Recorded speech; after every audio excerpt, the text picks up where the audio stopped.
भाजपा सरकार द्वारा मनरेगा योजना का नाम बदलकर जी राम जी किए जाने के बाद कांग्रेस लगातार हमलावर नजर आ रही है। इसी कड़ी में कांग्रेस पार्टी द्वारा आज देश भर में एक दिवसीय अनशन किया जा रहा है। रेवाड़ी में भी कांग्रेस नेताओं और कार्यकर्ताओं ने गांधी चौक पर एक दिवसीय अनशन कर सांकेतिक धरना दिया और सरकार के फैसले का विरोध जताया। अनशन स्थल पर उपस्थित रेवाड़ी के पूर्व विधायक चिरंजीव राव ने कहा कि सरकार के पास नई योजनाएं शुरू करने के लिए पर्याप्त अवसर हैं, लेकिन मनरेगा जैसी ऐतिहासिक और गरीबों से जुड़ी योजना का नाम बदलना निंदनीय है। उन्होंने आरोप लगाया कि भाजपा सरकार नाम बदलकर न केवल गरीबों के अधिकारों पर चोट कर रही है, बल्कि राष्ट्रपिता महात्मा गांधी के नाम और उनके विचारों का भी अपमान कर रही है। धरने से पूर्व कांग्रेस नेताओं और कार्यकर्ताओं ने गांधी चौक स्थित महात्मा गांधी की प्रतिमा पर माल्यार्पण कर उन्हें श्रद्धांजलि अर्पित की। इस दौरान गांधी जी अमर रहें और मनरेगा बचाओ जैसे नारे लगाए गए।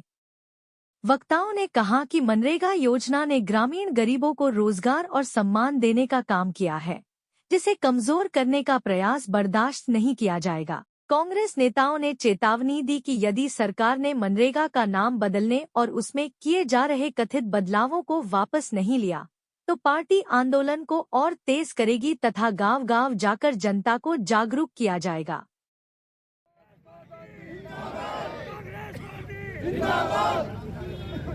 सभी जानते हैं कि मनरेगा की जो स्कीम लेके आए थे वो हमारी जो यूपीए की चेयरपर्सन थी सोनिया गांधी जी और पूर्व प्रधानमंत्री डॉक्टर मनमोहन सिंह एक ऐसी स्कीम लेके आए थे जिसके जरिए लाखों करोड़ों लोगों का इसका फायदा हुआ। कोविड के दौरान भी जब हम लोगों ने देखा कि लोगों के पास रोजगार नहीं था, इसी ने सबसे ज्यादा लोगों को फायदा किया और उसके अंदर बदलाव जो केंद्र सरकार ने किया है इससे साफ दर्शाता है कि इनको गरीबों से कोई सरोकार नहीं है।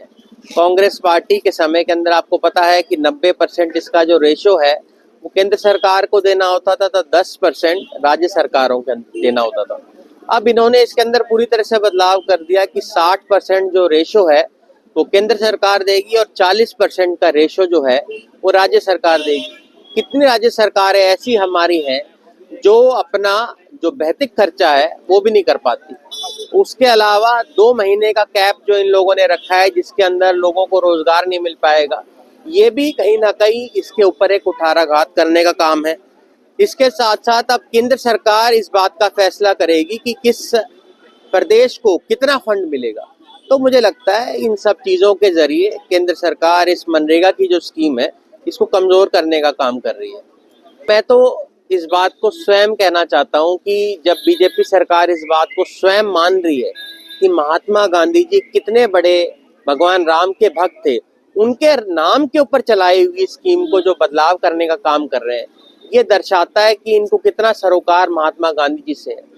कौन रोक रहा है भाजपा सरकार को कोई नई स्कीम चलाने के लिए भगवान राम के ऊपर?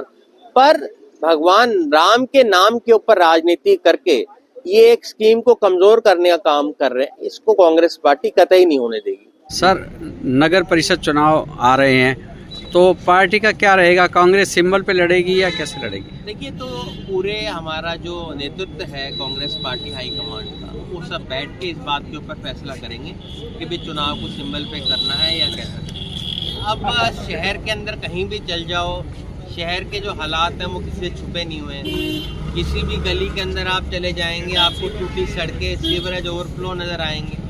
और मुझे लगता है ये शहर इस बात से छुपा हुआ नहीं है। मैं तो ये कहूँगा, अगर ये कहते हैं कि 100 करोड़ का काम शहर के अंदर कराया है तो इनसे वाइट पेपर जारी करना चाहिए इनको कि कहाँ इन्होंने कितना पैसा लगाया।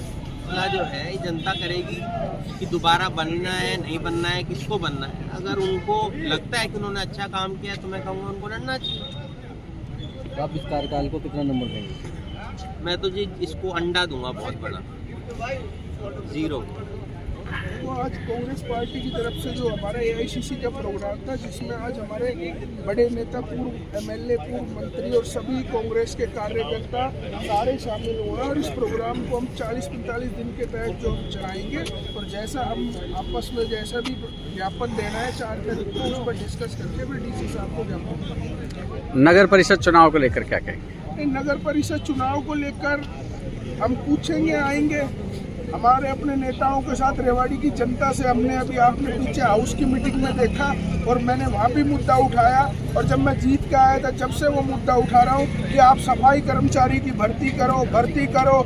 जब कांग्रेस की सरकार थी और जब कांग्रेस की सरकार गई और जब BJP की सरकार आई 11 साल पहले, जब हमारे पूर्व MLA भाई चिरंजीव राव विधायक थे, तो ये पूछते थे कि क्या करा। मैं आज आपके माध्यम से पूछना चाहता हूँ कि लक्ष्मण यादव यहाँ से MLA कि वो सफाई कर्मचारियों की भर्ती करा पाए रेवाड़ी में। आज मॉडल टाउन में खड़े हैं हम, यहाँ सफाई व्यवस्था का हाल देखिए और सीवर व्यवस्था का हाल देखिए, इतना बुरा हाल है। अमृत 2 योजना ला पाए रेवाड़ी की जनता के लिए। आज बाजार में इतनी गंदगी हो चुकी है, कोई रेवाड़ी का सुध लेने वाला नहीं है। मैंने जब ये सवाल हाउस की मीटिंग में पूछा था, तब उनसे एक भाई वो विधायक जी के बढ़ाई के पुल बांधने के लिए खड़ा हो गया। मैं आपके माध्यम से कहना चाहता हूँ, उस भाई के वार्ड में भी जाके देखिए कि हाहाकार मच रहा है और सफाई व्यवस्था बिल्कुल रेवाड़ी की ठप पड़ी है। जी, आप खुद नगर पार्षद रहे हैं, किस तरह से देखते हैं इन 5 सालों को?